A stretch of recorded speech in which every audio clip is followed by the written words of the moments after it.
আমরা খালি চোখে যেটা দেখি এটা কিন্তু আকাশ না, এটা প্রথম আকাশ নয়। প্রথম আকাশ যে কত দূরে আমেরিকার নাসার বিজ্ঞানীরাও জানে না। খালি চোখে আমরা যা দেখি এটা প্রথম আকাশের মহাশূন্য।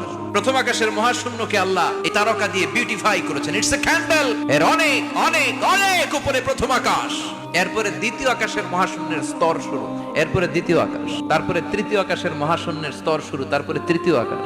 একটার চেয়ে আরেকটা বড়। প্রথম আকাশের চেয়ে দ্বিতীয় আকাশ কত বড় বলি, আপনার হাতের আংটিটা যদি সাহারা মরুভূমিতে আপনি ছড়ে ফেলে দেন, পুরো মরুভূমির তুলনায় আংটি যত ছোট, আল্লাহর দ্বিতীয় আসমানের তুলনায় আল্লাহর প্রথম আসমানটা ঠিক তত ছোট।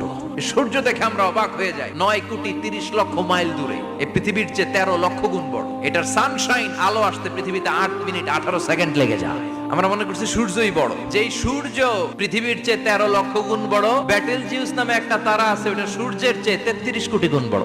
তার মানে কি ব্যাটেলজিউসই সবচেয়ে বড় না, ছোট্ট একটা তারা। এই ব্যাটেলজিউসরে খেয়ে ফেলাইতে পারে এরকম 1000 কোটি গুণ বড় সাইজের